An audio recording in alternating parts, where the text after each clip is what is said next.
தீர்க்க தரிசனத்தின் புஸ்தகம் 60வது அதிகாரம் 22வது வாக்கியம்.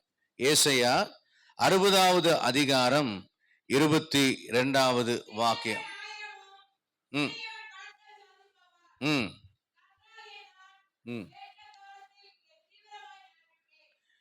வசனம் சொல்கிறது, the least one shall become a clan and the smallest one a mighty nation.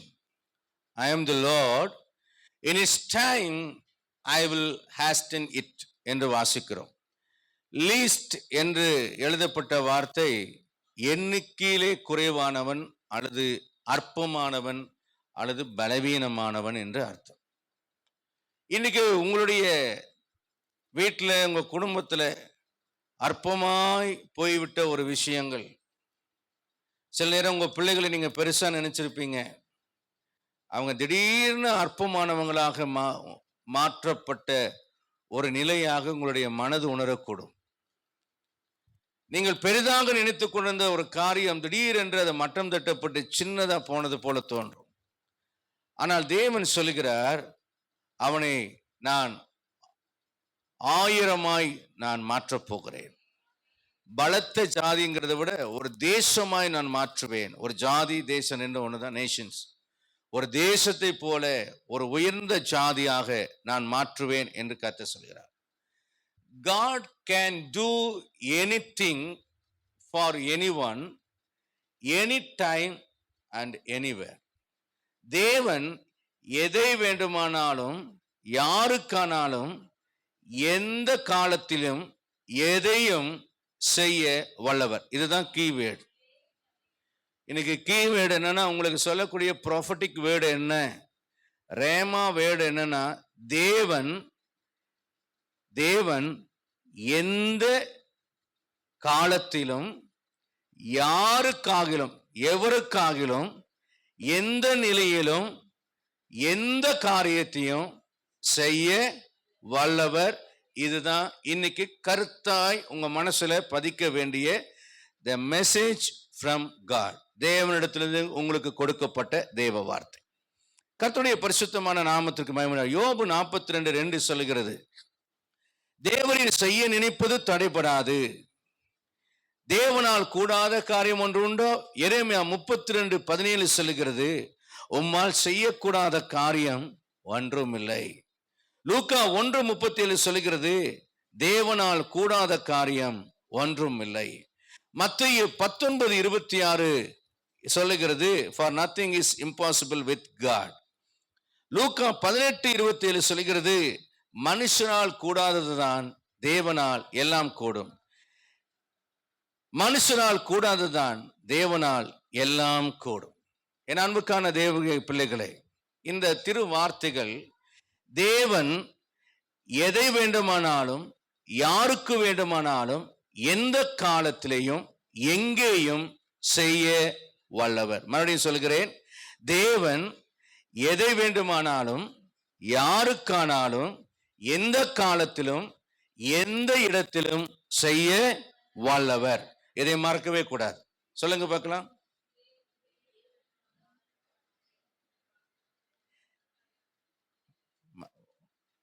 நல்லா சொல்லணும்.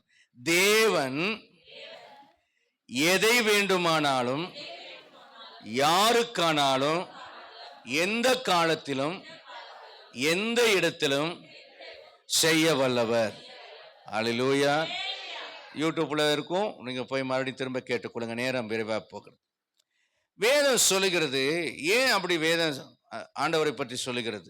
ரோமர் 4:21 சொல்லுகிறது, தேவன் தமது வாக்கை நிறைவேற்ற வல்லவர் என்று. சொல்லுங்க, தேவன் தமது வாக்கை நிறைவேற்ற வல்லவர். தேவன் வாக்குத்தத்தம் பண்ணினதை நிறைவேற்ற வல்லவராயிருக்கிறார் என்று ஆபிரகாம் முழு நிச்சயமாய் நம்பினார். இன்னைக்கு நீங்க வேதம் சொல்லுகிறது, இது ஆண்டவர் உங்களை பார்த்து சொல்லுகிறார், உனக்கு வாக்கு பண்ணின நான் நிறைவேற்ற வல்லவர் என்று நம்பு என்னை. 2 தீமோத்தேயு 1:12 சொல்லுகிறது, நான் அவரிடத்தில் ஒப்புவித்ததை அவர் அந்நாள் வரைக்கும் காத்து கொள்ள வல்லவர். 2 தீமோத்தேயு 1:12. 2 Timothy chapter 1 verse 12. அங்க பாருங்க, பாருங்க கடைசியில நான் அவரிடத்தில் ஒப்பு கொடுத்ததை அவர் அந்நாள் வரைக்கும் காத்து கொள்ள வல்லவரா இருக்கிறார் என்று ஆபிரகாமும் வாக்குத்தத்தம் பண்ணினதை நிறைவேற்ற வல்லவர் என்று நிச்சயமாயிருந்தான். அப்போஸ்தலனாகிய பவுல் சொல்கிறார், நான் அவரிடத்தில் ஒப்பு கொடுத்தேன். உங்க பிள்ளைகளை ஒப்பு கொடுத்து காலேஜ் அனுப்புறீங்க, உங்க பிள்ளைகளை ஒப்பு கொடுத்து பள்ளிக்கூடம் அனுப்புறீங்க, உங்க பிள்ளைகளை ஒப்பு கொடுத்து திருமணம் செய்றீங்க, உங்க பிள்ளைகளை ஒப்பு கொடுத்து வெளிநாடு அனுப்புறீங்க. நீங்கள் எதையெல்லாம் தேவனை நம்பி ஒப்பு கொடுத்தீர்களோ அதை அவர் வருகையின் நாள் பரியந்தம் காத்துக்கொள்ள அவர் வல்லவர் என்கிற நிச்சயம் உங்களுக்கு தேவை. அல்லேலூயா. ஏன் தெரியுமா? ரோமர் 11:23 சொல்கிறது, இல்ல பாஸ்டர், என் பையனை பார்த்தா எனக்கு அப்படி தோணலை, என் பிள்ளைய பார்த்தா எனக்கு அப்படி தோன்ற, நான் சொன்னது ஒன்று அவன் செய்யறது ஒன்று, நான் அவளை வளர்த்தது ஒன்று, அவ வந்து எங்களுக்கு திரும்ப செய்யறது வேற, நாங்க அவகிட்ட எதிர்பார்த்தது ஒன்று, அவ எங்களுக்கு பண்றது வேற, நான் என்ன பாஸ்டர் செய்யறது? ரோமர் 11:13 சொல்கிறது, அங்கே சொல்லுது, அவ்விசுவாசத்தில் நிலைத்திராதிருந்தால் அவர்களும் ஒட்ட வைக்கப்படுவார்கள். உங்களுக்கு சொல்ல வேண்டிய வார்த்தை என்ன தெரியுமா? உங்களுக்கு சொல்ல வேண்டிய வார்த்தை, அவர்களை மறுபடியும் ஒட்ட வைக்கிறதுக்கு தேவன் வல்லவராயிருக்கிறார். எங்க குடும்பத்தில் இருக்கிற மாதிரி அவன் நடக்கல ஐயா, எங்க உள்ளத்தில் இருக்கிறது மாதிரி அவன் நடக்கல ஐயா, எங்க மக மாதிரி அவன் நடக்கல. நாங்க நினைச்சது ஒண்ணு, இவன் பண்றது ஒண்ணு, அவ பண்றது ஒண்ணு, எதிர்பார்த்த மாதிரி அவன் இல்ல.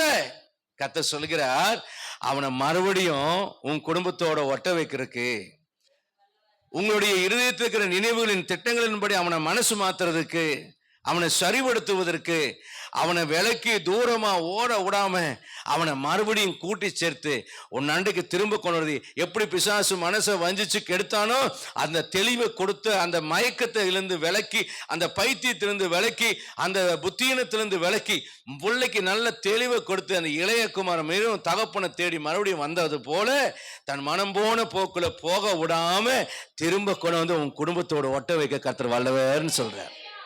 This is prophecy. I told prophecy. தேவனுடைய தீர்க்க தரிசனமான வார்த்தைகளை சொல்றாரு. என் மனசுல தோன்றின வார்த்தையில கர்த்தர் உங்களுக்கு சொல்லுகிற வார்த்தை. அங்கே 14:4 வாசிக்கிறோம். ரோமர் 14:4 வாசிக்கலாம். ரோமர் 14:4 என்னமா? இல்ல அது இல்ல, அந்த கடைசி வார்த்தை படியுமா? அவன் நிலைநிறுத்தப்படுவான், தேவன் அவனை நிலைநிறுத்த வல்லவராயிருக்கிறார். சொல்லுங்க சொல்லுங்க, எல்லாரும் அறிக்கிடுவோம். அவன் நிலைநிறுத்தப்படுவான், தேவன் அவனை நிலைநிறுத்த வல்லவராயிருக்கிறார். கரங்களை உயர்த்தோர் அல்லேலூயா சொல்லுங்க. உற்சாகமா ஒரு அல்லேலூயா சொல்லுங்க. இன்னும் உற்சாகமா ஒரு அல்லேலூயா சொல்லுங்க. தேவன் பொய் சொல்ல மனுஷன் அல்ல. அவரிடத்துல ஒப்புவித்தீங்கல்ல, ஜெபத்துல ஒப்பு கொடுத்தீங்கல்ல, இருதயத்துல ஒப்பு கொடுத்தீங்கல்ல, உங்க உள்ளத்தின் ஆழத்திலிருந்து அங்கலாய்த்து பெருமூச்சோட ஜெபத்துல விட்டு கண்ணீர் விட்டு ஒப்பு கொடுத்தீங்களே, கர்த்தர் சொல்கிறார், நீ என்னிடத்துல ஒப்பு கொடுத்தத அந்நாள் வரைக்கும் காத்துக்கொள்வேன், திரும்ப கொண்டு வந்து ஒட்டகைக்கப்படுவேன், நிலைநிறுத்தப்படுவான், நான் அவனை நிலைநிறுத்த வல்லவரா இருக்கிறேன்னு கர்த்தர் சொல்றார். இது மனுஷன் சொல்லல, மனுஷன் சொன்னா செய்ய முடியாது, இதை சொல்லுகிறவர் தேவன், அவர் வல்லவரா இருக்கிறார். எபிரேயர் 2ஆம் அதிகாரம் 18ஆம் வசனம் சொல்லுகிறது, நம்முடைய ஆண்டவர் எப்படிப்பட்ட வல்லவர் என்றால், சோதிக்கப்படுகிற உங்களுக்கு உதவிட வல்லவரா இருக்கிறார். அல்லேலூயா. சோதனை வந்துருச்சு பாஸ்டர், திடீர்னு ஒரு பெரிய பண செலவு வந்துருச்சு, திடீர்னு ஒரு வியாதி வந்துருச்சு, திடீர்னு குடும்பத்துல போராட்டம் வந்துருச்சு, என்ன பண்றதுன்னு தெரியல, நான் சோதிக்கப்படுறேன் பாஸ்டர் சொல்றீங்களே, உங்களுடைய இந்த சோதனையில உங்களுக்கு உதவி செய்ய அவர் வல்லவர். ஏனென்றால் அவர் தாமே சோதிக்கப்பட்டு பாடுபட்டதுனால அவர் சோதிக்கப்படுவர்களுக்கு உதவி செய்ய வல்லவரா இருக்கிறார். எனக்கு ஒத்தாசை வரும் பர்வதங்களுக்கு நேராக என் கண்களை ஏறெடுப்பேன், வானத்தின் பூமியை உண்டாக்கின கர்த்தரிலிருந்து எனக்கு ஒத்தாசை வரும். வேலைக்காரனுடைய கண்கள் எஜமானின் கையை நோக்கியிருக்குமா போல, வேலைக்காரின் கைகள் எஜமானின் கையை நோக்கியிருக்குமா போல, எங்கள் தேவனாகிய கர்த்தர் எங்களுக்கு இரக்கம் செய்யவருக்கும் எங்கள் கண்கள் அவரே நோக்கி கொண்டிருக்கிறது. நான் நம்புகிறது அவராலே வரும். நம்பி ஆண்டவரை பார்க்கறியே, உன்னால பெருசா ஜெபம் பண்ண முடியலன்னா, ஆண்டவரே எனக்கு பெருசா பண்ண முடியல, பைபிள் படிக்க முடியல, ஆனால் ரொம்ப பலவீனம், ஆனால் நம்புறேன் ஆண்டவரே எனக்கு உதவியே சொல்றீல்ல, உனக்கு உதவி செய்ய அவர் வல்லவராய் இருக்கிறார். உன் பலவீனங்களை அவர் அறிந்தவராய் இருக்கிறார். உன் பலவீனங்களில் அவர் உதவி செய்ய வல்லவராய் இருக்கிறார். எபிரேயர் 7:25 4வது காரியம் சொல்லுகிறது, உன்னை முற்றுமுடிய ரட்சிக்க வல்லவராய் இருக்கிறார். Completely he saved from all troubles. அங்க வாசிக்கிறோம், தமது மூலமாய் தேவனிடத்தில் சேருவர்களுக்காக வேண்டுதல் செய்யும்படிக்கு அவர் எப்பொழுதும் உயிரோடு இருக்கிறவராகியால். அம்மா இறந்து போகலாம், நேற்றுக்கு எங்க அம்மா இறந்து போனாங்க, அம்மா இறந்து போவாங்க. ஆனா எனக்கு என்னையும் அறியல, நான் பெருசா மனசுக்குள்ள கொண்டு வரல. ஆனா சாயந்தரம் எங்க அம்மா போட்டோக்கு முன்னாடி போய் பேசிட்டு இருந்தேன். நீங்களாம் அப்படி பேச சொல்லல. எனக்கு எங்க அம்மா மேல அவ்வளோ பிரியம், அன்பு. அதனால அப்படி பேசிட்டு அப்புறம் ஸ்டேட்டஸ்லாம் வைக்கக்கூடாதுன்னு நினச்சேன். சரி, அப்புறம் ஏதாவது யாரும் குடும்பத்தார் ஏதாவது தவறாக நினச்சிப்பாங்கன்னு ஒரு ஸ்டேட்டஸ் எல்லாத்தையும் வச்சு விட்டுட்டு படுத்துட்டேன். அம்மா இறந்து போயிடுவாங்க. நான் என் மனைவிட்டு சொல்ல, எனக்காக பேசுகிற ஒரு ஜீவன், ஆனால் அதுவும் போயிடுச்சு, இனி எனக்கு யாருமே இல்லை. ஆனால் நான் என்னுடைய பதிவில் கடைசி படத்தில் எழுதினேன், I am a poor child lord, but mum you lift me in this world with Jesus அப்படின்னு ஒரு வார்த்தையை பதிவிட்டுட்டு ஒரு குழந்தை அழுகிற மாதிரி ஒரு படத்தை கடைசியாக போட்டிருப்பேன். அம்மா என்னை விட்டுட்டு போகலாம், ஆனால் அம்மா என்னை எங்கே விட்டுட்டு போயிருக்காங்கன்னா, ஆண்டவர் இயேசுவின் இடத்துல விட்டுட்டு போயிருக்காங்க. அந்த இயேசு எப்படிப்பட்டவர் தெரியுமா? அவர் எப்பொழுதும் உயிரோடு இருக்கிறவர். அப்பா மரித்து போயிடுவான், அம்மா மரிச்சு போயிடுவா, ஆனா இயேசு எப்போதும் அவர் மரித்தார், ஆனா உயிர் தெழுந்தார். எப்பொழுதும் எனக்காக ஜெபித்து கொண்டே இருக்கிறார். என்னை முற்றுமுடிய ரட்சிக்க வல்லவராய் இருக்கிறார். ஒரு நாளும் அவர் என்னை விலக மாட்டார், ஒரு நாளும் என்னை கைவிட மாட்டார். என்னை முற்றுமுடிய என்றால் கம்ப்ளீட்லி உலகத்தின் கடைசி நாளில எனக்கு நித்திய ஜீவனை கொடுத்து உயிரோடு எழுப்பி புதிய வானம் புதிய பூமியில் என்னை சேர்க்கிற வரைக்கும் அவர் என்னை கைவிடவே மாட்டார். அல்லேலூயா. லாஸ்டா ஒரு விஷயத்தை சொல்றேன். எபேசியர் 3:20 சொல்லுகிறது, அவர் எப்படி வல்லவரா இருக்கிறார் தெரியுமா? நாம் வேண்டிக் கொள்கிறதுக்கும் நினைக்கிறதற்கும் மிகவும் அதிகமாய் நமக்குள்ளே கிரிய செய்கிற வல்லமையின்படியே நமக்கு செய்ய வல்லவர். ஒரு வல்லமை நமக்குள்ள கிரிய செய்குது. அது ஏதோ ஒரு பவர் கொடுத்து ஒரு ஷேக் கொடுத்து தத்தன்னு கையை 10 தடவை தட்டுறதுக்கு அல்ல. ஏதோ அந்த நேரத்தில் மெசேஜ் கேட்ட ஒரு பவர் வந்த மாதிரி இருக்கு, அதோட முடிஞ்சது அல்ல. எனக்குள் வந்த அந்த வல்லமையின்படியே செய்வதற்கு வல்லவராய் ஆண்டவர் இருக்கிறார். கரங்களை உயர்த்தறலே சொல்லுங்க. ஏதோ ஒரு அரசியல்வாதி பேச்சு மாதிரி அந்த நேரத்தில் மேடையில பல வாக்குறுதிகளை கொடுத்துட்டு இன்னைக்கு நிறைய பேர் போராட்டம் நடத்தாங்க. வாக்கு கொடுத்தீங்களே ஞாபகம் இருக்கா அப்படின்னு போராட்டம் நடத்துறாங்க. ஆனா என்னுடைய ஆண்டவர் வாக்கு கொடுக்கிறது மட்டுமல்ல, அந்த நேரத்தில் உங்களை உற்சாகப்படுத்தி உங்களை சந்தோஷப்படுத்துகிறது மாத்திரமல்ல, அதன்படியே செய்ய வல்லவர். நீங்கள் ஃபீல் பண்ற அந்த வல்லமையின்படியே உங்களுக்கு செய்ய ஆண்டவர் வல்லவராயிருக்கிறார். எப்படி? நீங்க பிரேயர் பண்றதை விட அதிகமாக, நீங்க நினைச்சு பார்க்கறத விட அதிகமா. என்னதுங்க? நினைச்சு பார்த்திருக்கீங்களா? உங்க எதிர்காலத்தை நினைச்சு பார்க்கறீங்களா? உங்க பிள்ளைகளுடைய எதிர்காலத்தை நினைச்சு பாருங்க. நினைச்சு பாருங்க. அப்துல் கலாம் கனவு காணுங்கன்னு சொன்னாரு. நான் சொல்றேன், நீங்க ட்ரீம் எல்லாம் பார்க்க வேண்டாம், நினைச்சே பாருங்க. சொப்பனத்துல தூக்கத்துல தான் சொப்பனம் வரும். நீங்க தூக்கத்துல எல்லாம் கனவு காண வேண்டாம், அது ஆட்டோமேட்டிக்கான ஒரு கனவு, சரியா? ஆனா உட்கார்ந்து இமேஜ் பண்ணுங்க, திங்க் பண்ணுங்க. ஆபிரகாமை பார்த்து ஆண்டு திங்க் பண்ண சொன்னார். டே கூடாரத்தை விட்டு வெளியே வாடா. கூடாரத்துக்குள்ள உட்கார்ந்தா இந்த சாரால் மூஞ்சியை தான் பார்த்துட்டு உட்காந்துருக்கணும். விட்டா ஆகார் மூஞ்சியை பார்க்கணும், இல்லைன்னா இஸ்மவேல் மூஞ்சியை பார்க்கணும். இப்ப ஆண்டு டே உனக்கு ஈசாக்கு தர, எனக்கு வேண்டாம் எனக்கு இஸ்மவேல் போதும். சாகாருக்கு டிசபிலிட்டி, ஓல்ட் ஆயிட்டா, அவ யூஸ்லெஸ். அதனாலதான் அவர் ரெக்கமெண்ட் பண்ண ஆகார்.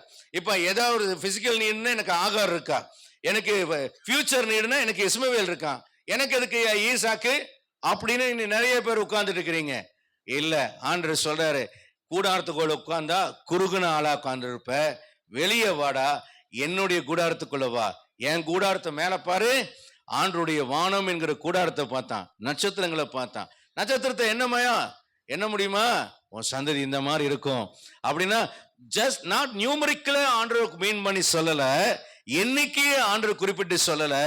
நட்சத்திரத்துக்கு நட்சத்திரம் மகிமையில விசேஷமா இருக்கிறது போல உன் ஜாதியிலே உன்னுடைய சந்ததியிலே பிரபுக்கள் பிறப்பார்கள், ராஜாக்கள் பிறப்பார்கள், பராக்கிரமசாலிகள் பிறப்பார்கள், ஞானிகள் பிறப்பார்கள், வல்லவர்கள் பிறப்பார்கள் என்று கர்த்தர் சொன்னார். அதெல்லாம் இந்த இஸ்ரவேல் கோத்திரத்தில் நடந்தது. ஒரு இஸ்ரவேல் கோத்திரம் லீஸ்டான ஒரு சின்ன நாடு. ஆனா எந்த நாட்டையும் பயமுறுத்தும் வல்லமே அதற்கு உண்டு. என்னங்க, அதே மாதிரி சிங்கப்பூர் என்ற நாடு ஒரு சின்ன நாடு. ஆனா அந்த நாடு போல தன்னிறைவு அடைந்த ஒரு நாடு வேற எதுவுமே இல்லை.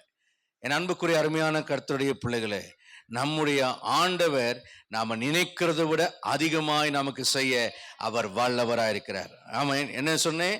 வாக்கு நிறைவேற்ற வல்லவர். நான் ஒப்பு கொடுத்ததை அவர் நிறைவேற்ற வல்லவராக இருக்கிறார். அதை கொண்டு வந்து ஒட்ட வைப்பார், அதை நிலைநிறுத்த வைப்பார். மூணாவது சோதிக்கப்படுகிற எனக்கு உதவி செய்ய வல்லவர். அடுத்தது, அவர் எப்போது உயிரோடு இருக்கிறனால முற்றுமுடிய ரட்சிக்க வல்லவர். எனக்காக அவர் வேண்டுதல் செய்கிறார்.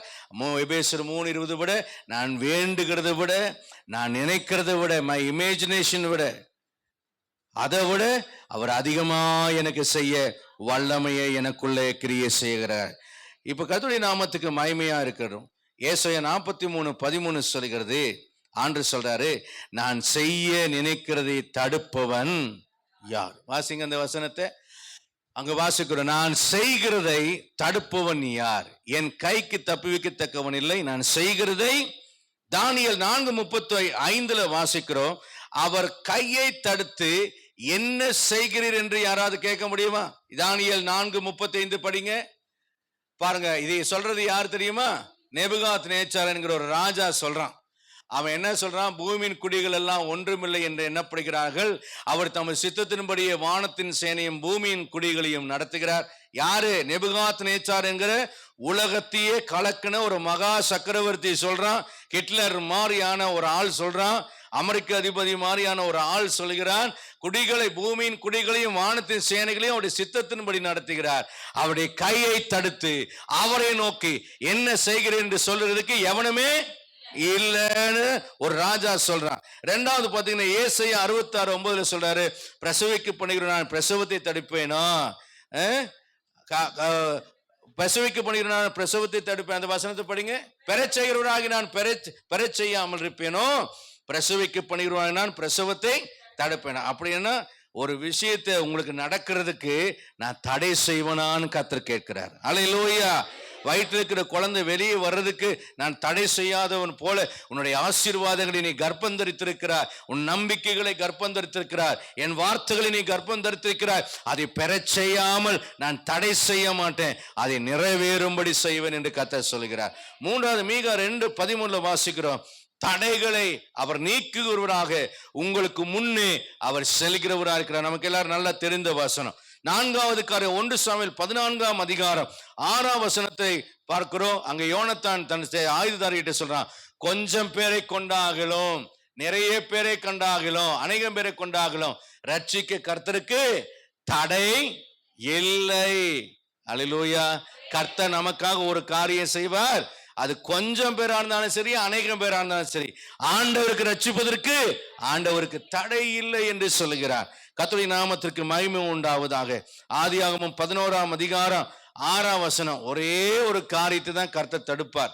அது என்னன்னா, தேவனுக்கு விரோதமாய் பாவம் செய்யாதபடிக்கு தான் தடுப்பாரே தவிர ஆண்டவர் வேற எதையுமே தடுக்க மாட்டேன்னு சொல்றார். நேரம் சபையார் ஒரு ஆமேன்னு ஒரு அல்லேலூயா சொல்லலாம். செத்து போயிட்டீங்களா உயிரோடு இருக்கீங்களான்னு தெரியல. உயிரோடு இருக்கிறவங்க எல்லாம் ஒரு அல்லேலூயா சொல்லுங்க பார்க்கலாம். இத்தனை பேரும் உயிரோடு தான் இருக்கீங்க, அப்படி ஏன் ஆமேன் அல்லேலூயா வரலன்னு எனக்கு புரியல. 3 கேள்விகள் கர்த்தர் ஆவியானவர் என் உள்ளத்துல உங்களுக்கு கொடுக்க சொல்லி சொன்னார். நீங்கள் கேட்கிற 3 கேள்விகள். இன்னைக்கு ஒரு கேள்விதான் பேச முடியும்னு நினைக்கிறேன். நேரம் ஆயிடுச்சு. தொடர்ச்சியா அடுத்த வாரத்துல பார்க்கலாம். அதுல முதலாவது ஒரு மனுஷி கேட்கிற கேள்வி, நகோமி என்கிற ஒரு மனுஷி கேட்கிற கேள்வி. இவள் அற்பமாய் போனால், லீஸ்டான ஒரு பர்சனாலிட்டியா அவள் மாறி போனாள், யூஸ்லெஸ் ஆன ஒரு பர்சனாலிட்டியா மாறி போனாள். இப்ப அவள் தன்னை குறித்து அவள் சொல்லுகிறார். ரூத் 1 11 12 வசனங்களிலே அவள் 2 கேள்விகளை கேட்கிறாள். தன்னை பின்பற்றுகிற தன் மருமக்கமாரை பார்த்து 2 கேள்விகளை அவள் கேட்கிறார். வாசிக்கலாம். ரூத் 1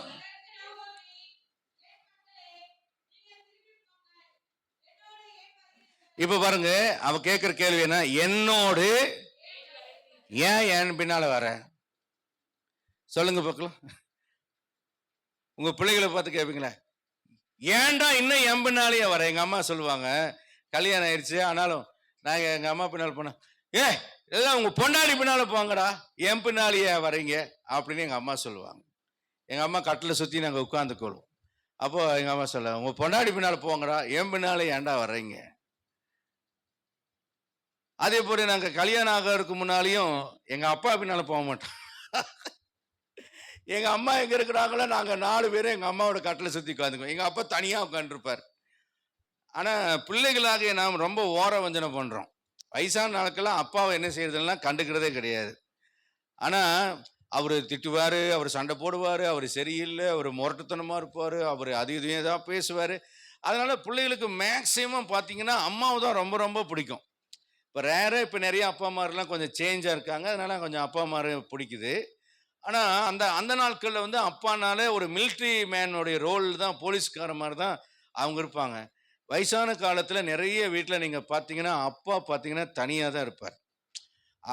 அவருக்கு அவருடைய அந்த மென்மையான உணர்வுகள் அவரோடு ஷேர் பண்ணுறதுக்கு ஒரு குழந்தை மாதிரி அவருடைய இருதயத்தில் இருக்கக்கூடிய விஷயங்களை அவங்கள கேட்டு அவங்கள கம்ஃபர்ட் பண்ணுறதுக்கு வந்து ஆண்களுக்கு கடைசி நாட்களில் அந்த கொடுப்பினை ஏனோ இருக்கிறது இல்லை. நான் உங்களுக்கு சொல்லித்தரேன், உங்கள் தாய்கிட்ட எந்த அளவுக்கு டைம் ஸ்பெண்ட் பண்ணுறீங்களோ உங்கள் அப்பாட்ட சேம் அதே அளவு நேரத்தை நீங்கள் செலவழிங்க. உங்கள் அப்பாவுக்குள்ள ஒரு குழந்தை இருக்கார்.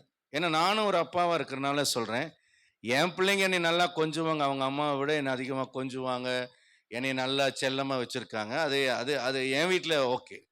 நான் உங்களுக்கு சொல்லித்தரேன், எங்கள் வீட்டில் அதாவது நான் எங்கள் அப்பாவுக்கு நாங்கள் செஞ்சது என்னென்னா, அவரை வந்து ஒதுக்கி வச்ச ஆள் மாதிரி, பஞ்சாயத்தில் தள்ளி வச்ச ஆள் மாதிரி எங்கள் அப்பா இருக்கிற பக்கமே நாங்கள் யாருமே போக மாட்டோம். எல்லாம் எங்கள் அம்மா பின்னால். அவர் ரொம்ப நேரம் பார்த்துட்டு அவர் வருவார். அவர் வந்தோன்னே நாங்கள் கொஞ்சம் கொஞ்சமாக நாங்கள் எல்லோரும் கலந்து போயிடுவோம்.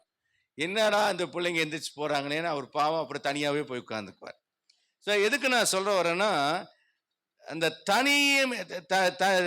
என் பின்னால் ஏன் வர அப்படின்னா, ஒரு ஈர்ப்பு இருந்தால் மட்டும்தான் வர முடியும். அந்த தாய்மை இருந்தால் தான் வர முடியும். அந்த ஈர்க்கிற ஒரு சென்சிட்டிவ், அந்த தாய்மை சொன்னா ஒரு சாஃப்ட்னஸ், அந்த மென்மை, அந்த சோல் தேடுகிற, அந்த ஆத்மா தேடுகிற அந்த தாய்மையின் உணர்வை தந்தால் மட்டும்தான் யாருமே உங்க பின்னால வருவாங்க. அந்த தாய்மையான உணர்வு இல்லைன்னா யாரும் உங்க பின்னால வர முடியாது. ஒரு அப்பாவா இருந்தாலும் அந்த தாய்மையின் உணர்வை நீங்க வெளிப்படுத்தினா மட்டும்தான் உங்க குழந்தைகளோடு இருக்கிற இடைவெளியை நீங்க குறைத்து கொள்ள முடியும். சரி, கம் டு த பாயிண்ட். இப்போ சொல்ற, ஏப்பா என் பின்னால வர்றீங்க?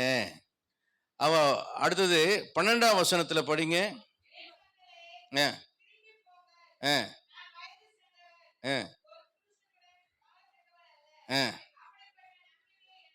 போதும். அவங்க என்ன சொல்றான்னா, இந்த வசனத்துல எனக்கே என் எதிர்காலத்தை குறித்து நம்பிக்கை இல்லை, என் பின்னால வந்தா உனக்கு எதிர்காலம் இருக்குன்னு வரைய. என்ன? எனக்கே என் எதிர்காலத்தை குறித்து என்ன இல்லை, நான் நம்பிக்கையற்றவள், உலர்ந்து போன ஒரு மரம். நீ வந்து எங்கிட்ட இருந்து கனியை பறிச்சு சாப்பிட்டு திருப்தியா இருக்கலாம் நீ நினைக்கிறியே, பட்டு போன ஒரு மரம் நானு, என் பின்னால வரணும்னு நினைக்கிற. ஏன் என் பின்னால வர? நான் நம்பிக்கையை இழந்தவள், உலர்ந்து போனவ, எங்கிட்ட இருந்து உனக்கு எந்த நன்மையும் கிடைக்காதுன்னு அவ சொல்ற. அப்ப அவ அது சொல்றதுக்கு காரணம் என்னன்னா, அந்த 2 வசனத்துல நீங்க புரிந்து கொள்ள வேண்டிய ஒரு விஷயம், நான் வயது சென்றவள், I am old one, weak and useless one சொல்றான்.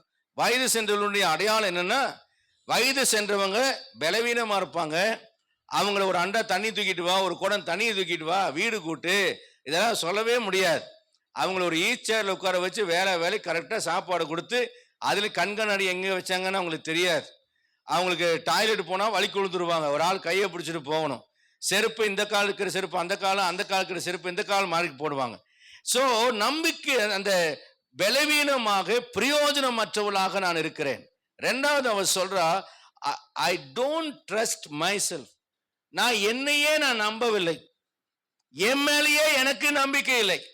இன்னைக்கு எத்தனை பேர் இந்த மாதிரி ஒரு நிலையில் இருக்குங்க? சில பேர் சொல்லுவாங்க, அப்பாவை நம்பாத நான் ரொம்ப நாள் இருக்க மாட்டேன். ஏன்னா அவங்க தன்னுடைய தன்மையில அவங்களுக்கு நம்பிக்கையை இழந்துட்டாங்க. சில பேர் புள்ள மேல இருக்கிற நம்பிக்கையை இழந்திருப்பாங்க. நம்பிக்கையை இழந்த ஒரு பெண் நான். எனக்கு என் மேல என்ன இல்லை, நம்பிக்கை இல்லை. மூன்றாவது 13ஆம் வசனத்துல, உங்களுக்கு என்னிடத்துல எந்த பலனும் கிடைக்காது, ஏன்னா காலம் எனக்கு எதிராக இருக்கிறது. ஏன்னா எனக்கு இளமை இல்லை, அதனால ஒரு புருஷனோடு போய் வாழ முடியாது. ஒருவேளை நான் ஒரு புருஷனோட உங்களுக்காக போய் வாழ்ந்து குழந்தையை பெற்றாலும் அந்த குழந்தை வளரக்கு ஒரு 20 வயசு ஆகும். அதுக்குள்ள நீ கிளவி ஆயிடுவ. 20 வயசாகி கிளவியாகி அவங்ககிட்ட நீ எப்படி போய் வாழ்க்கை நடத்துவ? சோ காலமே எனக்கு எதிராக இருக்கிறது. என்ன எதிராக இருக்கு? என் காலம் போயிருச்சு, காலமே எனக்கு எதிராக இருக்கு. சில பேர் சொல்லுவாங்க, வயசான காலத்துல இது உனக்கு தேவையாம்பாங்க.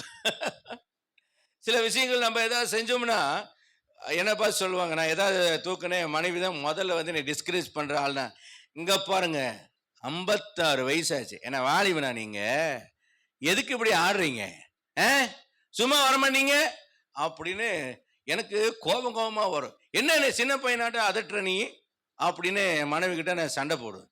சின்ன பிள்ளை மாதிரி என்னை அதட்டுற. அப்போ காலம் நமக்கு எதிராக போனதுனால அந்த காலத்தின் அடிப்படையில் ஒருவர் நம்மை பார்க்கும்போது இப்ப நம்ம ஒண்ணு புரிகிறது, அவங்க எதிரி அல்ல, அந்த காலம் எதிரி. ஏன்னா நான் வயசான ஆளாயிட்டேன், காலம் இனி எனக்கு இல்லை. நான் போய் உனக்கு என்ன செய்ய முடியும்? நானாவது நீங்க பார்த்தீங்கன்னா அவர் சொல்ற 13ஆம் வசனத்துல, கர்த்தருடைய கை எனக்கு விரோதமா இருக்கு. நான் யாரை தான் டிபெண்ட் பண்ணணும்? ஆண்டவர் டிபெண்ட் பண்ணணும். ஆனா ஆண்டவரே எனக்கு விரோதமா இருக்கிறாரு. நான் 21ஆம் வசனத்துல அவர் சொல்றா, நான் வெறுமையானவள், எல்லாவற்றையும் இழந்து நிற்கிறேன்.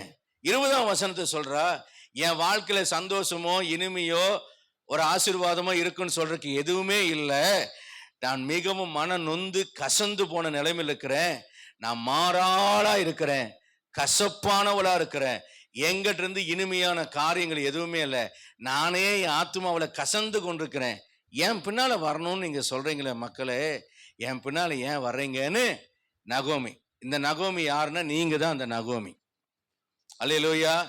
எல்லாம் சின்ன வயசு ஆளுகளுக்கெல்லாம் கோபம், எங்களை பார்த்த கிளவிமா இருக்கா பாஸ்டர் அப்படின்னு. ஆமா, உங்க மாம்சம் தான் நகோமி. யாருங்க? உங்க மாம்சமாகிய நகோமி இப்படி சொல்றா. ஆனா ரூத் ஆகிய உங்க உள்ளான ஆவிக்குரிய மனுஷன் என்ன சொல்றான் அப்படிங்கிறத பார்க்கலாமா? இப்ப ஆண்டவர் மாதிரி வச்சுங்க, அல்லது உங்க உள்ளான மனுஷன் சொல்றான். இப்ப பாருங்க, 1ஆம் அதிகாரம் 16, 17, 18 வசனங்களை படிங்க.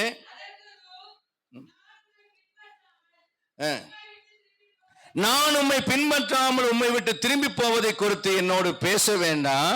நீர் போகிற இடத்துக்கு நானும் வருவேன், நீர் தங்கும் இடத்தில் நானும் தங்குவேன். உம்முடைய ஜனம் என்னுடைய ஜனம், உம்முடைய தேவன் என்னுடைய தேவன். அடுத்தது, மரணமடைய இடத்துல மரணம் அடைவேன், அங்கதான் அடக்கம் பண்ணப்படுவேன். மரணத்தை தவிர வேற ஒன்றும் என்னை பிரிக்காது. அப்படி பிரிச்சா தேவன் எனக்கு சரியாகவும் அதுக்கு அதிகமாக செய்யட்டும் என்று சொல்றா. அப்ப அவ சொல்ற, நகோமி ஒன்னு கண்டா, என்ன கண்டாள்? அவள் தன்னோடு கூட மன உறுதியா இருக்கிறதை கண்டாள். ஒரு மன உறுதியை கண்டாள். இந்த ரூத்தின் இடத்துல இருக்கக்கூடிய மன உறுதி என்ன பார்க்கலாம். ரூத் என்ன சொல்றானா, இந்த நகோமிங்கிற மாம்சத்தை பார்த்து ரூத்துங்கிற ஆவி பேசுது. ஆவியானவரும் பேசுறார், அந்த ஆவியும் பேசுது. என்னன்னா, நகோமியே, நான் உன்னுடைய வயது, அதாவது உன்னுடைய பிசிக்கல் கண்டிஷனை நான் பார்க்கவில்லை. இப்ப என் மனைவி சொல்லுவாங்க, இங்க பாரு ரெபேக்கா, நான் 8 ஆபரேஷன் பண்ணவ தெரியுமா? ஆனா ரூத் என்ன சொல்றா, நகோமியே, 8 ஆபரேஷன் பண்ணினவளாக நான் உன்னை பார்க்கவில்லை. உன் பிசிக்கல் கண்டிஷன் எப்படி இருக்குங்கிறது நானே பார்க்கல. அடுத்தது, யுவர் சிச்சுவேஷன்ஸ், உன்னுடைய நிலைமை அல்லது உன்னுடைய சூழ்நிலை எப்படி இருக்குங்கிறதையும் நானே பார்க்கல. அடுத்ததாக உன்னுடைய மைண்ட் அல்லது யுவர் சைக்கோலாஜிக்கல் கண்டிஷன், உன்னுடைய மனநிலை எப்படி இருக்குங்கிறதையும் நான் பார்க்கிறேன். உன் மனநிலை எப்படி இருக்கு? நம்பிக்கையற்றவளா இருக்கிற. உன் பிசிக்கல் கண்டிஷன் எப்படி இருக்கு? ஓல்ட் அண்ட் வீக்கா இருக்கிற, வயசானவளா இருக்கிற. உன்னுடைய சிச்சுவேஷன் எப்படி இருக்கு? எல்லாத்தையும் இழந்து வெறுமையானவளா இருக்கிற, மனம் கசந்து போன நிலைமையில இருக்கு. ஆனா நான் இதையெல்லாம் பார்க்கல. அப்படின்னா நான் என்ன பார்க்கிறேன்? மனநிலையில உண்மையில உனக்கு நம்பிக்கை இல்லை, உடல் நிலையில நீ வயது சென்றவளாயிட்ட, சூழ்நிலையில எல்லாவற்றையும் இழந்து தனித்தவளா இருக்கிற. ரூத் 1:5 சொல்கிறது, அந்த ஸ்திரீ எல்லாவற்றையும் இழந்து தனித்தவளானால். இன்னைக்கு தனிமையிலே வேதனைப்பட்டு கொண்டு, தனிமையிலே மனக்லேசப்பட்டு கொண்டு, தனிமையில ஜெபித்து கொண்டு, தனிமையில இதயத்திலே கேள்வி கேட்டு கொண்டு இருக்கிற ஒரு நிலைக்கு இன்னைக்கு நீ தள்ளப்பட்டுட்ட. ஆனால் நான் உன்னிடம் பார்ப்பது என்ன தெரியுமா? ரூத் சொல்றா நகோமியை பார்த்து, நான் உன்னிடம் பார்ப்பது என்ன தெரியுமா? நான் தள்ளப்பட்ட மோவாபிய ஸ்திரீ, தள்ளப்பட்ட மோவாபிய குலத்திலிருந்து வந்தேன். 3ஆம் 4ஆம் தலைமுறை மட்டும் நான் தேவனுடைய ஆலயத்துக்குள்ள வர முடியாது. உன்னுடைய தேவனை என்னுடைய தேவனாய் ஆராதிக்க முடியாது. உன்னுடைய தேவனை என்னை தேவனுடைய பிள்ளையாய் ஏற்றுக்கொள்ள மாட்டார். உன்னுடைய இஸ்ரவேல் கோத்திரத்துக்குள்ளே நான் உள்ளே வர முடியாது. புறஜாதியா இருக்கிற நான் இஸ்ரவேல் கோத்திரத்துக்குள்ளே வர வேண்டுமானால், உன்னுடைய தேவன் என்னுடைய தேவனாய் இருக்க வேண்டுமானால், நீ எனக்கு மாமியாரா இருந்து உன் பையன் எனக்கு புருஷனா இருந்தா மட்டும்தான் எனக்கு அந்த வாய்ப்பு கிடைக்கும். நீ நம்பிக்கை இழந்தவளா இருக்கலாம், ஆனா நம்பிக்கை இழந்த நீதான் எனக்கு நம்பிக்கை கொடுக்கிறவளா இருக்கிறாய் என்று ரூத் சொல்லுகிறார். இன்னைக்கு உங்களில் அநேகர் உங்களுடைய நம்பிக்கை இழந்தவர்களா நீங்கள் இருக்கலாம். ஆனால் உங்களை கர்த்தர் அநேகருக்கு நம்பிக்கை கொடுக்கிற பாத்திரமாக கர்த்தர் வைத்திருக்கிறார். கர்த்தருடைய வார்த்தை இது, கர்த்தருடைய வார்த்தை இது. நான் நம்பிக்கை இழந்துட்டேன், இனிமேல் என் வாழ்க்கையில என்ன இருக்கு? இனிமேல் என்ன இருக்கு? இனிமேல் என்ன இருக்கு? எல்லாம் முடிஞ்சு போச்சு, எல்லாமே அனுபவிக்கிற காலம் எல்லாம் போயிருச்சு. இனிமேல் என் வாழ்க்கையில என்ன நன்மை வரப்போகுது? இனி என்ன கிடைக்க போகுது? என்னால என்ன இருக்க போகுது என்று நீ நம்பிக்கை இழந்திருக்கலாம். ஆனால் ரூத் சொல்லுகிறாள், நீ நம்பிக்கை இழந்திருக்கலாம், ஆனா உனக்கே தெரியாது. நீதான் என்னுடைய நம்பிக்கைங்கிறது உனக்கே தெரியாதுன்னு ரூத் சொல்லுகிறார்.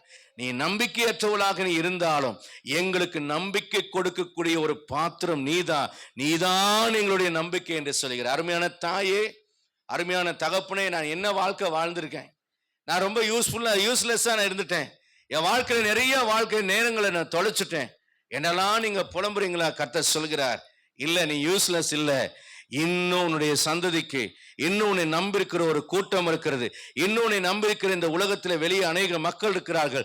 அவர்களுக்கெல்லாம் ஆண்டவரை தேடுவதற்கு, அவர்கள் வாழ்வதற்கு, அவர்கள் பிழைப்பதற்கு, அவர்கள் சாகாமல் இருப்பதற்கு நீங்கள் தான் நம்பிக்கை. 2 நாளுக்கு முன்பதாக மாத்திரை வாங்குவதற்காக ஐடி பார்க் வழியா அப்படியே அந்த கரையோரமா அப்படியே போனேன். அப்போ ஆர்டி ஆஃபீஸ் தாண்டிட்டு போற அந்த வழியை டெட் எண்டுக்கு போகும்போது, அங்க கவர்மெண்ட் ஆஸ்பத்திரி கிட்ட போகும்போது அந்த டேர்னிங்கில் கை கால் விளங்காத ஒரு மனிதர் நின்று கொண்டிருந்தார். அவரு நான் போகும்போதே ஆப்போசிட்ல வரைகிற ஒரு 2 வீலர்காரனை கை காலை மறிச்சு எனக்கு கூட்டிட்டு போய் விடுங்கன்னு அவர் கேட்குறாரு, இப்படி கையை வச்சுட்டு. நல்ல மனுஷன்தான், டீசெண்டாக ட்ரெஸ் போட்டிருக்கார். ஆனால் அவன் இப்படி பார்த்துட்டே அவன் போயிட்டான். நல்ல வெயில் வேற கொளுத்துது. நான் இவரை தாண்டி போயிட்டேன். நான் திருவெரும்பூரில் நான் காற்றூர் பக்கம் போகணும்.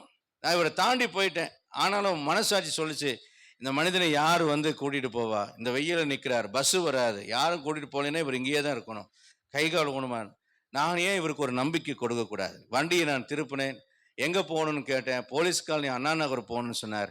ஏறுங்கன்னு சொல்லி நான் மறுபடியும் ரிட்டர்ன் வந்து அவர் கேட்ட இடத்துல இறக்கிட்டு அவருக்கு ஆண்டவரை பற்றி சொல்லிட்டு ஒரு நல்ல சர்ச்சுக்கு போங்கன்னு சொல்லிட்டு நான் திரும்ப வந்தேன். திரும்ப வந்தபோது திரும்ப ஒருத்தன் கையை காட்டினான், என்னை அங்கே கொண்டு போய் விடணும். நான் போகிற வழி தான், அவரை கொண்டு போய் வழியில் இறக்கி விட்டுட்டு நான் போயிட்டேன். மாத்திரை மருந்தெல்லாம் வாங்கிட்டு நான் வேகமாக வந்து பிஹெச்எல் ரோடுக்குள்ளே திரும்ப ரிட்டர்ன் வரேன். வாழைப்பழம் வாங்கிட்டு வரும்போது சைடு ஸ்டாண்டை எப்போதும் எடுக்க மறந்துடுவேன். நிறைய தடவை மோதி விழுக வேண்டிய ஒரு நிலையில் கர்த்தர் காப்பாற்றிருக்கிறார்.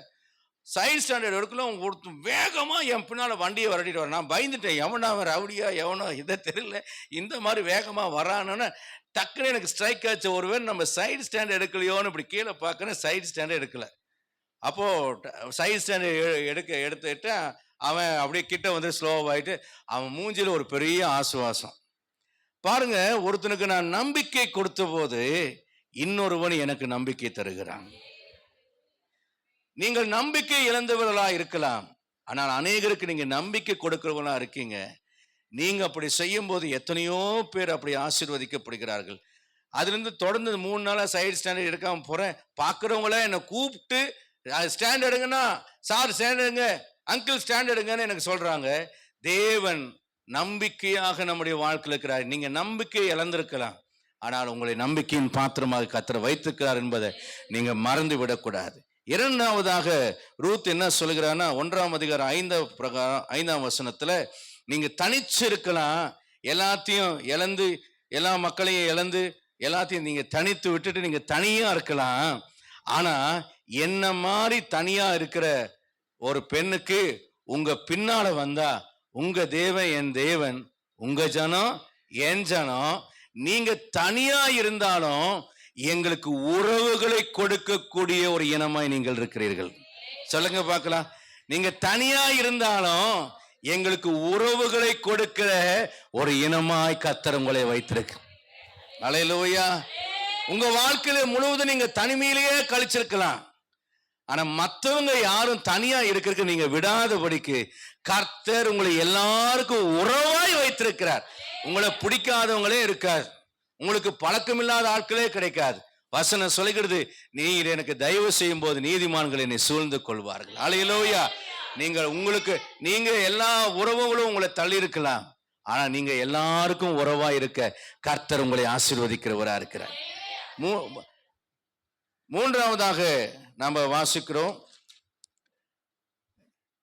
அவள் சொல்லுகிறாள், நான் நிறைவுள்ளவளாய் போனேன், இப்போ நானு குறைவுள்ளவளா வந்திருக்கிறேன், வெறுமையாய் நான் இருக்கிறேன் என்று சொல்லுகிறாள் ரூத்.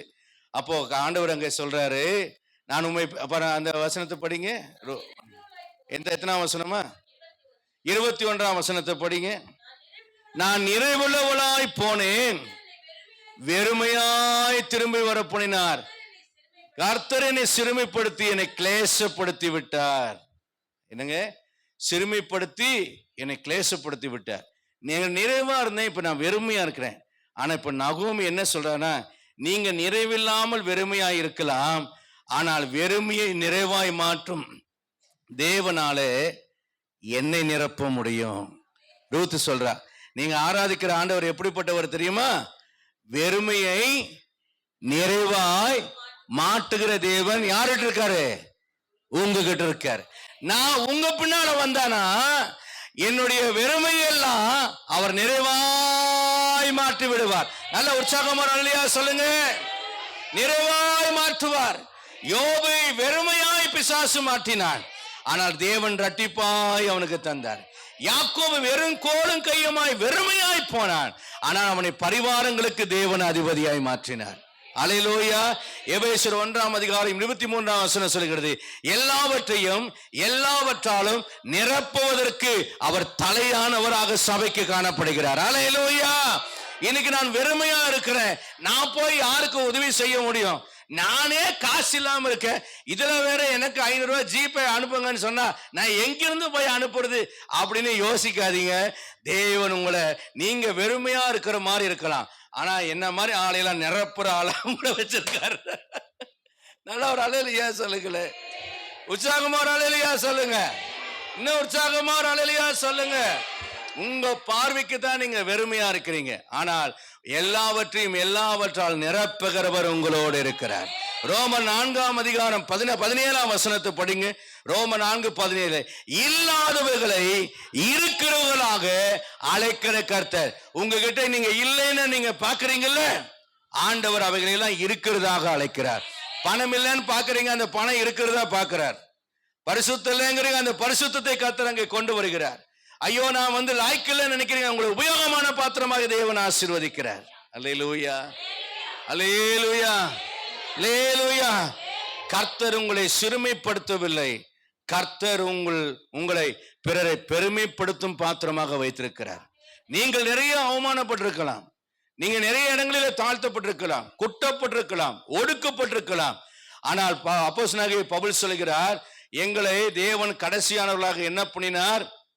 ஒன்றுமில்லாதவர்கள் என்று எண்ணப்பட்டாலும் சகலத்தை உடையவர்களாகவும், தரித்திரர் என்று எண்ணப்பட்டாலும் அநேகரை ஐஸ்வர்யவான்களாக்குவர்களாகவும் இருக்கிறோம் என்று சொல்கிறார். அல்லேலூயா சொல்லுங்க. உங்களை ஆண்டவர் எப்படி வைத்திருக்கிறார் தெரியுமா?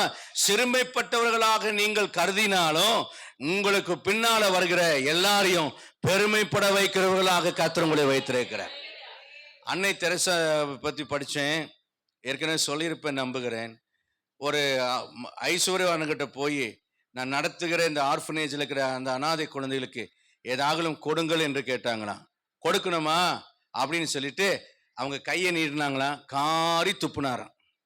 அவங்க அதை தொடச்சிட்டு கேட்டாங்களாம், எனக்கு கொடுத்ததுக்கு ரொம்ப நன்றி, ஆனால் என்னை நம்பி இருக்கிற அந்த குழந்தைகளுக்கு ஏதாகலும் கொடுங்கன்னு சொன்ன போது அந்த மனிதனுடைய இருதயம் குற்ற மனசாட்சியில் இதை அப்புறம் பெருந்தொகை ஒன்றை அன்னை தெரசா அவர்களுக்கு கொடுத்தாராம். நீங்கள் அவமானப்படுத்தல, இயேசு நமக்காக அவமானங்களையும் நிந்தைகளையும் எல்லாவற்றையும் சுமந்தார்.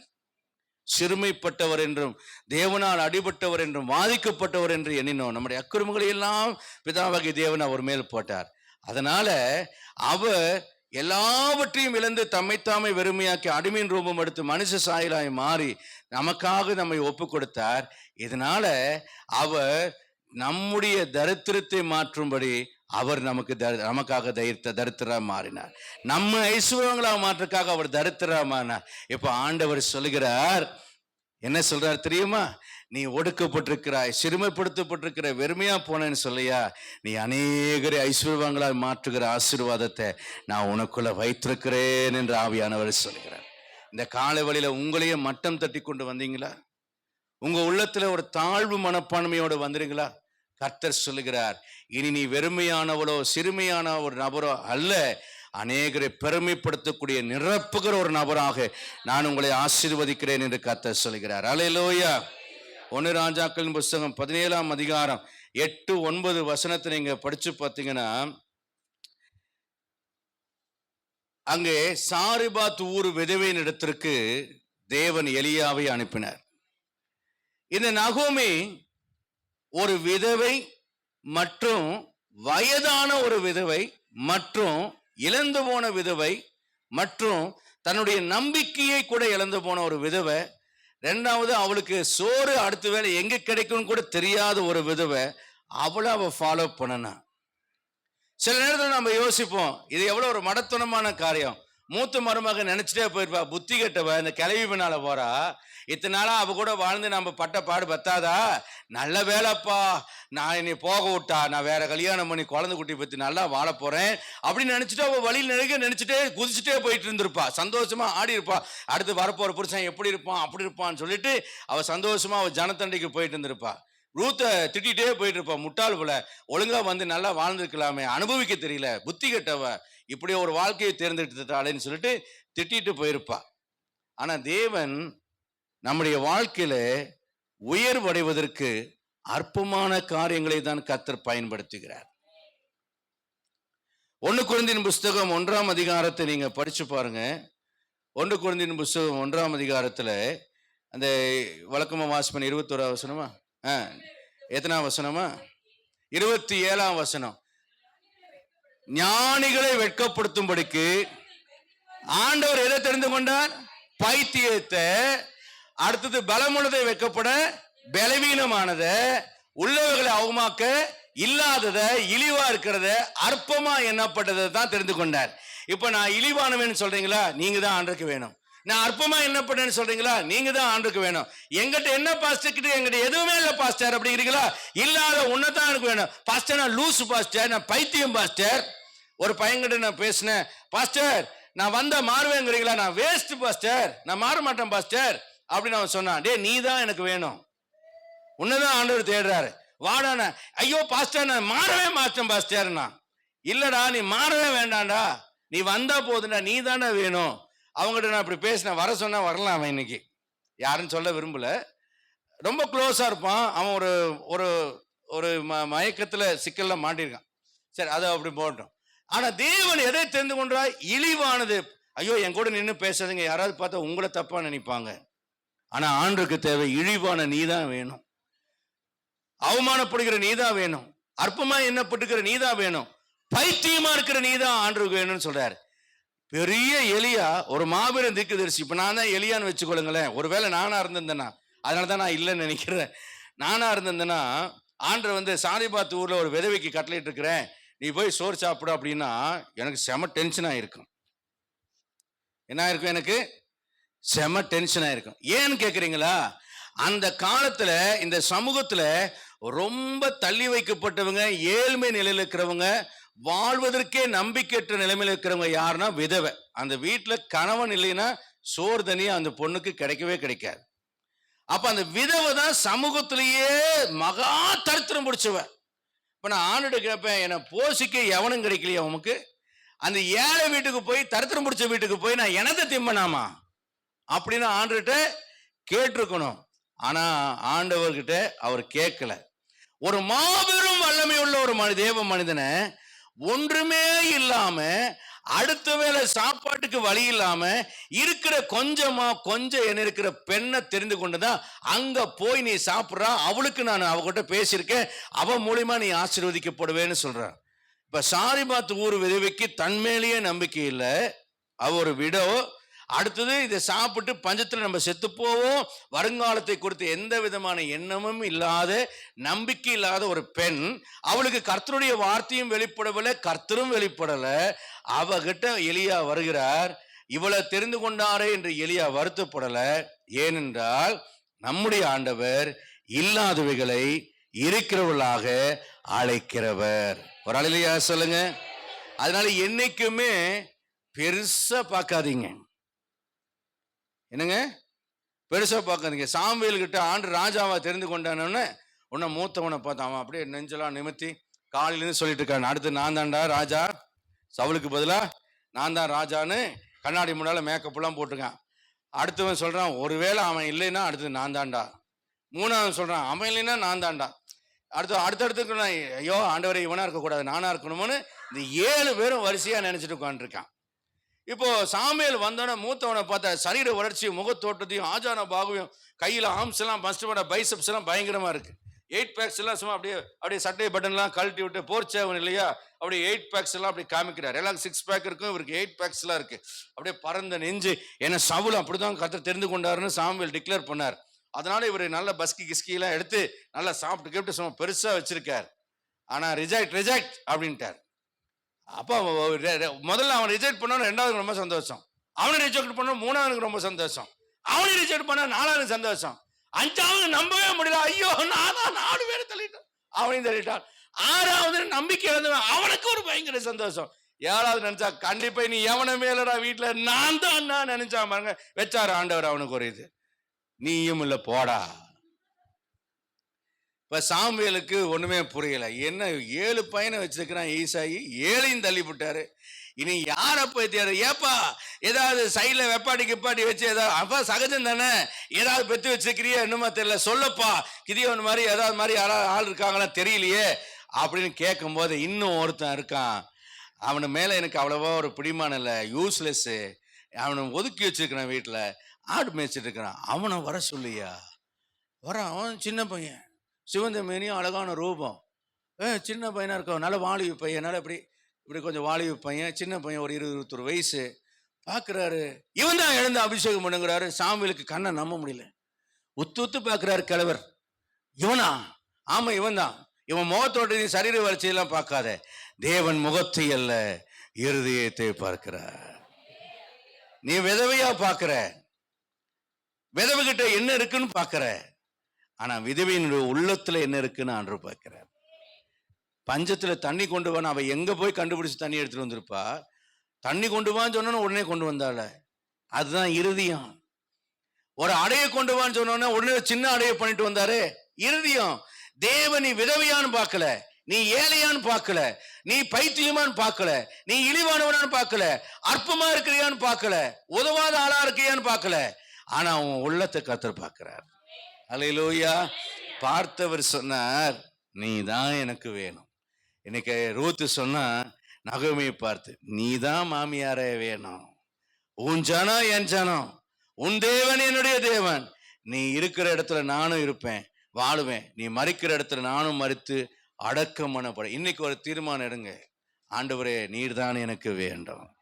ஆண்டவரை பார்த்து சொல்லுங்க, நீர் தான் எனக்கு வேணும். இந்த ஆவிக்குரிய வாழ்க்கை தான் எனக்கு வேணும். எனக்கு நகோமி மாதிரி என் மாம்சம் சொன்னாலும் நான் ரூத்தை போல என்னுடைய ஆவிக்குரிய வாழ்க்கையை வாழ்வேன். அல்லேலூயா, அல்லேலூயா. ஏசாயா 60:22 சொல்லுகிற வசனத்துக்கு மறுபடியும் வருவோம். சின்னவன் 1000 சிறியவன் பலத்த ஜாதியும் ஆவான், ஏற்ற காலத்துல தீவிரமாய் நடப்பிப்பேன். சங்கீதம் 119 49-50 சொல்கிறது, நீர் நம்ப பண்ணின வசனத்தை அடியானுக்காக நினைத்தருளும். அடுத்த வசனம், சிறுமையில் அதுவே எனக்கு ஆறுதல். ஏசாயா சங்கீதம் 60:5 சொல்லுகிறது, நான் நம்புகிறது அவரால் வரும். எல்லாரும் சொல்லுங்க பார்க்கலாம், நான் நம்புகிறது அவராலே வரும். எரேமியா 17:7-8 மடிங்க, நான் இதோட முடிக்கிறேன். எரேமியா 17:7-8. கர்த்தர் மேல் நம்பிக்கை வைத்து கர்த்தரை தன் நம்பிக்கையாய் கொண்டிருக்கிற மனுஷன் பாக்கியவான். அவன் தண்ணீர் அண்டையில் நாட்டப்பட்டதும் கால்வாய் ஓரமாய் தன் வேர்களை விடுகிறதும் உஷ்ணம் வருகிறதை காணாமல் இலை பச்சையா இருக்கிறதும் மழை தாழ்ச்சியான வருஷத்திலும் வருத்தமின்றி தப்பாமல் கனி கொடுக்கிறதுமான மரத்தை போல் இருப்பான். ஆண்டவர் சொல்கிறார், என்னை நம்பு, என்னை நம்பு, என்னை நம்புகிற நீ கைவிடப்படுவதில்லை. எபிரேயர் 3:14 சொல்கிறது, ஆரம்பத்தில் கொண்ட நம்பிக்கையை முடிவு பரியந்தம் உறுதியாய் பற்றி கொண்டிருப்போமானால் நாம் கிறிஸ்துவனிடத்திலே பங்குள்ளவர்களாய் இருப்போம். அல்லேலூயா. இன்னைக்கு நகோமியாக உங்க மாம்சத்தை பார்த்து ரூத்தாகிய பரிசுத்த ஆவியானவர் உள்ளான மனுஷன் மூலியமாக உங்களோடு சொல்லுகிற இந்த வார்த்தையை பின்பற்றி செல்லுங்கள். தேவன் உங்களை ஆசீர்வதிப்பார். நாம் ஜெபிக்கலாம். நம்ம ஒப்பு கொடுக்கலாமா? ஆண்டவரே, தேவ வசனத்தை நாங்கள் ஏற்றுக்கொண்டிருக்கிறோம். மனுஷ வசனமாக அல்ல, தேவ வசனமாகவே நான் ஏற்றுக்கொண்டு கடந்து போகிறேன். இன்னைக்கு நீர் என்னோடு பேசின வார்த்தைகளுக்காக நன்றி. அவனை ஒட்ட வைக்க தேவன் வல்லவராய் இருக்கிறார். இன்னைக்கு வெட்டப்பட்டுருச்சு நீங்க நினைக்கிறீங்க, வெட்டுறதுக்கு ஆண்டவர் எப்படி ஒப்பு கொடுத்தாரோ அப்படியே ஒட்ட வைக்கிறதுக்கும் அவர் வல்லவரா இருக்கிறார். துண்டா போயிடுச்சு நினைக்கிறீங்களா? தனியா போயிடுச்சு நினைக்கிறீங்களா? தொலைஞ்சு போயிடுச்சு நினைக்கிறீங்களா? விலகி போயிடுச்சு நினைக்கிறா? உங்க வாழ்க்கையில எதெல்லாம் உடைஞ்சு போயிருக்கிறதோ, எதெல்லாம் சீர்குலைஞ்சு போயிருக்கிறதோ எல்லாமே ஆண்டவர் சரி பண்ணுவார். ஒழுங்கின்மையும் வெறுமையுமாயிருந்த பூமியின் மேல ஆவியானவர் அசைவாடினார். அதை குடியிருப்புக்கு ஏதுவாக அழகான பூமியாய் மாற்றினார். உன் வாழ்க்கை திரும்ப கட்டப்படும், உன் வாழ்க்கை திரும்பவும் ஆசீர்வதிக்கப்படும். நகோமியே, நீ மாறாளாக அல்ல, நீ நகோமியாக மதுரமாகவே நீ மாறுவாய். கடந்த நாட்களில் வந்த கசப்புகள் மாறும், கடந்த நாட்களில் வந்த கண்ணீர்கள் மாறும், கடந்த நாட்களில் வந்த இழப்புகள் மாறும், கடந்த நாட்களில் வந்த தனிமை மாறும், கடந்த நாட்கள் இருக்கிற வெறுமைகள் மாறும், கடந்த நாட்களில் வந்த அவநம்பிக்கைகள் எல்லாம் மாறும், கடந்த நாட்களில் வந்த சிறுமைகள், நிந்தைகள், அவமானங்கள் எல்லாம் மாறும், உன் துயரங்கள் எல்லாம் மாறும். கர்த்தருடைய கை விரோதமா இருக்கிறது நினைக்கிறாய் அல்லவா? இல்ல, கர்த்தருடைய கை உனக்கு உதவ வந்திருக்கிறது. நெகேமியாவோடு கூட இருந்த கர்த்தருடைய கரம் உன் வாழ்க்கையிலேயும் கூட இருந்து இடிக்கப்பட்ட அநேக மக்களை கட்டி எழுப்புகிற கரங்களாக தேவனுடைய வல்லமை உண்மையில் இருக்கிறது. நீ சிறுமைப்படுத்தப்பட்டிருந்தாலும் அநேகரை பெருமைப்படுத்துகிற ஒரு நபராய் இருப்பாய். உறவுகளை இழந்தவளாய் இருந்தாலும் அநேகருக்கு கர்த்தர் உன்னை உறவாக வைத்திருக்கிறாய். ஆறுதலற்றவளாக இருந்தாலும் அநேகருக்கு ஆறுதலாய் கர்த்தர் உன்னை வைத்திருக்கிறார். நீ வெறுமையாய் போயிருந்தாலும் அநேகரை நிரப்புகிற பாத்திரமாய் கர்த்தர் வைத்திருக்கிறார். இந்த கால வேளையில நீ யார் என்று அடையாளம் கொள். நீ தனித்து இருக்கவில்லை, நீ கைவிடப்படவில்லை, நீ புறக்கணிக்கப்படவில்லை, நீ வெட்டப்படவில்லை, நீ தள்ளி வைக்கப்படவில்லை. தேவன் இழிவாய் இருந்த உன்னை, அற்பமாய் எண்ணுகிற உன்னை, ஒன்றுக்கும் யூஸ் இல்லைன்னு நினைக்கிற உன்னை, பைத்தியமாய் நான் இருக்கிறேன் நினைக்கிற உன்னை, இல்லாத பாத்திரம் என்று நினைக்கிற உன்னை தான் ஆண்டவர் எல்லாவற்றுக்காக தேவன் தெரிந்தெடுத்திருக்கிறார். இன்றைக்கு நீ சோர்ந்து போகாதே, உன் நம்பிக்கைகளை இழக்காதே. இன்றைக்கு நம்பிக்கையோட போ. உன் உலர்ந்த கோல் துளித்து பூத்து காய்த்து கனி கொடுக்கும். அது வெறுமையாய் போவதில்லை. அதுக்கு தண்ணியும் தேவையில்லை, அதுக்கு வேர்களும் தேவையில்லை, அதுக்கு சூரிய வெளிச்சமும் தேவையில்லை. தேவனுடைய பிரசன்னம் ஒன்றே போதும். கர்த்தருடைய பிரசன்னம் வெண்மானங்களை ஈழ்மறி செய்யும். கர்த்தருடைய சத்தம் காதேஸ் வனாந்தரத்தை பிளக்கும். கர்த்தர் காதேஸ் காதேஸ் வனாந்தரத்தை அதிக பண்ணுகிற தேவனாயிருக்கிறார். தேவனுடைய வார்த்தை வெறுமையா திரும்பாது. வறண்ட பூமியிலே அது புள்ளியும் பயிரையும் முளைப்பிக்கிறது போல, பயிர் மேல் பெய்யும் முன்மாறி பின்மாறிய போல என் ஆண்டவர் இந்த கால வேளையில உன்னுடைய வாழ்க்கையில் அசைவாடுவா. உன் பிள்ளைகளுடைய மேல வாழ்க்கையில் அசைவாடுவா. உன் எதிர்காலத்தின் மேல அசைவாடுவா. உன் நம்பிக்கை அவமாய் போவதில்லை. நீ நம்புகிறது அவராலே வரும். நீ நம்பப்படுகிற வசனத்தை அவர் நினைத்திருக்கிறார். இந்த கால வேளையில உன்னோடு பேசி இருக்கிறார். நகோமியே, ஒரு ரூத் உன்னை பின்பற்றிக் கொண்டிருக்கிறார். நகோமியே, ஒரு ரூத் உன்னை பின்பற்றிக் கொண்டிருக்கிறார். நகோமியே, நீ வயது சென்றவரா இருக்கலாம், ஆனால் உன்னுடைய ஆவிக்கு வயதாகவில்லை. அது இளமையாய் ரூத்தாய் இருக்கிறது. சோர்ந்து போகாதே, சோர்ந்து போகாதே. திடன்கொள், பெலன்கொள். கர்த்தர் பெரியவராயிருக்கிறார். கர்த்தர் பெரியவராயிருக்கிறார். உன் நம்பிக்கையின் ஒளி உன்னை விட்டு மங்கவில்லை. கர்த்தர் உனக்கு நம்பிக்கையா இருக்கிறார். நீ எல்லாருக்கும் நம்பிக்கை கொடுக்கிறவன், எல்லாருக்கும் உறவாயும், எல்லாருக்கும் ஆசீர்வாதமான பாத்திரமாயும், எல்லாரையும் நிறைக்கிற பாத்திரமாயும் நீ காணப்படுகிறாய். கர்த்தர் உன்னை அவனமாகவே வைத்திருக்கிறார். கர்த்தர் உன்னோடு பேசினார். இந்த வார்த்தைகளை சுமந்து கொண்டு போ. அவரால் செய்யக்கூடாத அதிசயமான காரியம் ஒன்றுமே இல்லை. அவர் வல்லவராக இருக்கிறார். பரிசுத்தமான பிதாவே, உம்முடைய சமூகத்திலே எங்களை ஒப்புக் கொடுக்கிறோம். கர்த்தருடைய நல்ல வார்த்தைகளுக்காக நன்றி. இந்த வார்த்தைகளினால் எங்களுடைய ஆத்துமாவை உயிர்ப்பித்ததுக்காக நன்றி. எங்கள் பலனே, நீர் அமர்ந்திருக்கவில்லை. நீர் நித்திரை செய்கிறவனை போல இல்லை.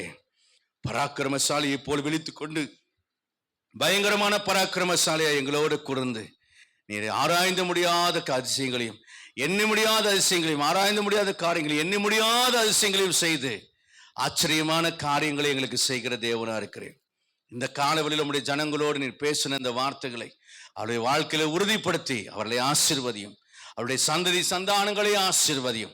அவருடைய கேள்விகளுக்கெல்லாம் நீர் பதில் கொடுத்த தெய்வம் நீர். கர்த்தாவே, நீர் அவர்களை அவ்வனமாகவே காத்துக்கொண்டு வருகின்ற ஆயத்தப்படுத்தும். இந்த பூமியில வெற்றியாளர்களாக நிறுத்து. நான் தோல்வி அடைந்து விட்டேன் நினைக்கலாம், என் காலம் முடிந்துருச்சுன்னு நினைக்கலாம், என் வருஷங்கள் விருதாவாய் கழிந்து போய்விட்டது, கதையை போல கழிஞ்சு போயிடுச்சுன்னு நினைக்கலாம். ஆனா அதெல்லாம் இல்லை. அவங்களுக்கு ஒரு துவக்கத்தை நீர் வைத்திருக்கிறீர். அவருக்கு ஒரு மறுமையை நீர் வைத்திருக்கிறீர். அவருக்கு ஒரு ஆசீர்வாதமான காலத்தை வைத்திருக்கிறீர். ஆபிரகாமுக்கும் ஆண்டவரே சாராளுக்கும் வைத்திருந்தது போல சிறுமையை கண்ட நாட்களுக்கும் துன்பத்தை கண்ட வருஷங்களுக்கும் மகிழப்படும் நாட்களை வைத்திருக்கிறீர். நம்முடைய பிள்ளைகள் அதை பலன் கொண்டு கடந்து போக உதவி செய்யும். நம்முடைய காலத்தில் அர்ப்பணிக்கிறேன். ஆசீர்வதியும். இயேசு ரட்சகர் நாமத்தில் வேண்டுகிறேன் நல்ல பிதாவே. ஆத்துமாவே கர்த்தரை ஸ்தோத்திரி. நம்முடைய பரிசுத்த நாமத்தை ஸ்தோத்திரி. ஆத்துமாவே கர்த்தரை ஸ்தோத்திரி. கர்த்தர் செய்த சலவாக மறவாது. நம்முடைய கர்த்தராகிய இயேசு கிறிஸ்துவின் கிருபையும் பிதாவின் தேவனுடைய அன்பும் பரிசுத்த ஆவியானவருடன் ஐக்கியமும் ஆசீர்வாதம் சந்தோஷமா அந்த நம் அனைவரோடும் உலகமிக்கிற சகல பரிசுத்தவான்களோடும் இன்றும் என்றும் கர்த்தர் திரும்ப இருப்பதாக. லேலுயா, லேலுயா. God bless you all. கர்த்தர் உங்களை ஆசீர்வதிப்பாராக. ஆமென்.